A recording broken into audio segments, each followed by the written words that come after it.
Assalamualaikum warahmatullahi wabarakatuh. Kembali lagi di channel Ari Kurniawan 13. Saya menemukan postingan di Facebook ya. Ini postingan cukup menarik. Jadi ini tentang rute atau alur perjalanan HP X Inter. Ini khususnya yang dirasakan atau yang pernah dialami oleh si pengirim atau si pembuat postingan ini di grup Facebook iPhone Indonesia ya. Yang saya ikuti, dia adalah pelaku jual beli HP X Inter di masanya ya. Nah, dia ini ingin menjelaskan bagaimana alur yang pernah terjadi di bisnisnya dan secara umum kurang lebih akan seperti itu. Baik seller manapun ya yang ada di Indonesia yang jual HP X Inter. Oke, langsung saya bacain aja. Postingan ini ditujukan kepada rekan-rekan semua yang memiliki ponsel X Inter. Nah, di sini dia disclaimer ya. Di sini saya tidak mau menjatuhkan pihak manapun, entah seller atau bahkan buyer. Saya hanya ingin berbagi pengalaman saja, bukan bermaksud untuk menggurui juga. Saya bergelut di bidang HP X Inter ini kurang lebih 4 tahunan. Nah, dia berarti pemain lama lah ya, khususnya iPhone mau itu brand new atau second. Nah, jadi dia jualan HP X Inter baru dan juga bekas. Rata-rata iPhone second X Inter yang dijual di Indonesia itu memang tidak dibayarkan pajaknya. Karena apa? Yaps, karena mereka memasukkan HP tersebut ke Indonesia melalui kota Batam. Bukan suatu rahasia lagi, Batam dan Singapura sangat dekat. Batam secara kepabeanan bukan termasuk wilayah Indonesia. Jadi kalau untuk impor ekspor barang dari atau luar negeri, begitu pula sebaliknya, Batam tidak akan dikenakan cukai.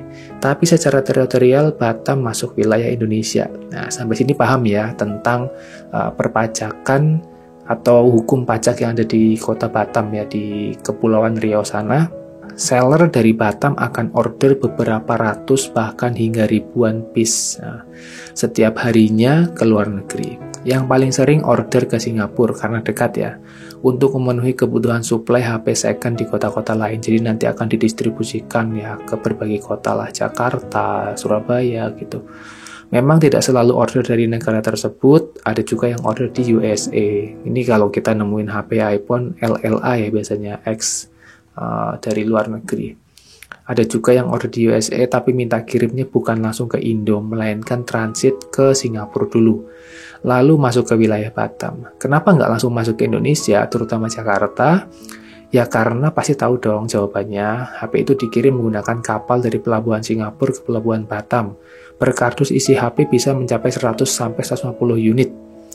Seperti beli kucing dalam karung, tidak semua unit berjalan dengan normal, apalagi yang Face ID, ada yang Face ID off, ada yang den kecil, ada juga yang sudah harus ganti baterai, LCD sudah diganti sehingga True Tone tidak terdeteksi lagi, dan lain-lain. Memang sih ada beberapa seller yang order di Singapura dengan kualitas yang baik ya grade A lah ibaratnya, tapi itu bisa dihitung jari.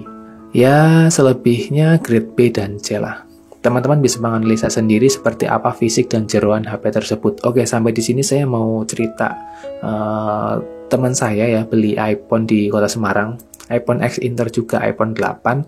Itu keterangan di sellernya itu adalah grade A, anti rekondisi, anti refurbish. Intinya itu iPhone mulus banget, terus baterai health-nya sih nggak yang 100% ya, karena kalau 100% udah pasti nggak bisa bilang grade A atau refurbish karena pasti udah pernah diganti. Ketika HP iPhone 8 teman saya itu dibongkar, nah ini ketemu nih, kameranya ternyata bukan orinya lagi. Ya, soalnya gini, teman saya itu punya iPhone 6s, ketika foto malam hari, itu hasilnya lebih bagus iPhone 6s daripada iPhone 8. Ya secara itu nggak mungkin kan, harusnya jarak iPhone 6s ke iPhone 8 kan cukup jauh.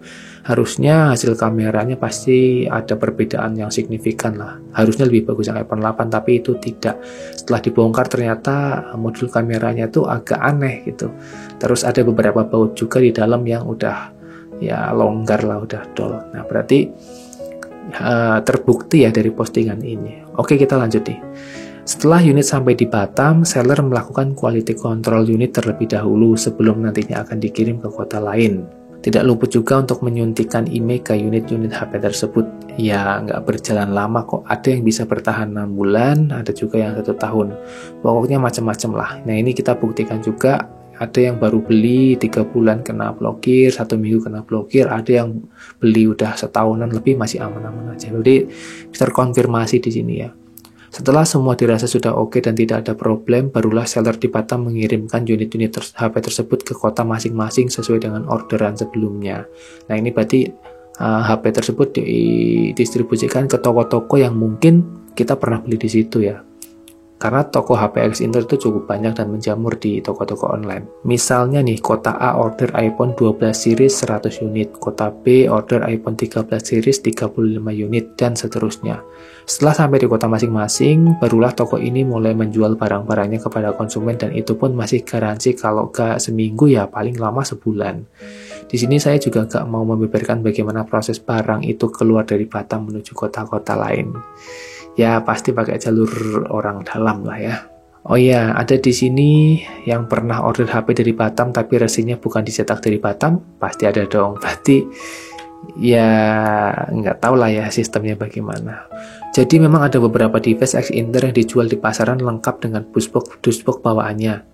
Ada juga yang jual device lengkap dengan dusbox tapi nomor seri, region, dan sebagainya yang berbeda.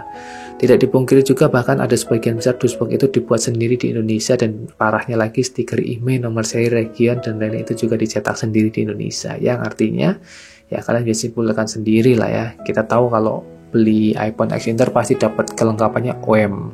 Full set mas, full set, tapi full setnya nggak kepake. Chargernya nggak kepake, headsetnya buruk banget kualitasnya. Kabel chargernya apalagi tuh kalau dipakai ghost touch tuh biasanya, atau kalau iPhone yang iPhone 6 gitu ya, itu kan masih iPhone 6, iPhone 7 kan masih ini ya pakai aluminium gitu ya, bodinya masih pakai metal lah, itu kadang nyetrum. Berhati-hatilah jika ingin memilih suatu smartphone yang regionnya X-Inter. Saya tahu kemampuan finansial setiap orang pastinya berbeda. Saya tidak menyalahkan kok kalian ambil X-Inter, toh walaupun resmi dan Inter ya sama-sama original Apple.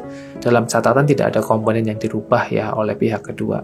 Intinya semua kembali lagi ke kalian. Yang mampu ya silakan beli yang resmi, bagi yang belum mampu ya nggak usah dipaksa. Sesuaikan dengan kemampuan kalian. Kalian ambil X-Inter juga nggak apa-apa kok. Yang penting selalu dipastikan di sellernya ini mau bertanggung jawab di kemudian hari jika terjadi apa-apa pada device kalian. Contoh untuk saat ini yang lagi booming adalah IMEI. Mungkin kurang lebih segitu. Terima kasih. Nah ini dari Mas siapa ya yang share? Mas ini anggota grup doang, nggak ada namanya. Ya udahlah nggak apa-apa ya. Yang jelas kita jadi tahu alurnya bagaimana. Terus pertanyaan-pertanyaan yang selama ini mungkin kita nggak tahu harus ditanyakan ke siapa. Ini ada sebagai pelaku usahanya yang menceritakan alur perjalanan HP-HP X-Inter. Kemungkinan juga terjadi di seri-seri Android juga ya, kayak Xperia, Google Pixel, Sharp Aquos gitu. Ya nggak jauh berbeda lah rute perjalanan mereka. Oke teman-teman, semoga ini menjadi informasi yang ya menambah wawasan aja sih. Terserah ya berikutnya kalian mau ambil X-Inter ya nggak apa-apa, mau enggak ya nggak apa-apa. Saya selalu menyarankan beli HP yang aman-aman aja ya, apalagi untuk pemakaian jangka panjang. Jika budget kalian terbatas juga, jangan terlalu dipaksakan dengan seri-seri yang tertinggi. Yang jelas sesuaikan kebutuhan aja. Terima kasih sudah menonton. Wassalamualaikum warahmatullahi wabarakatuh.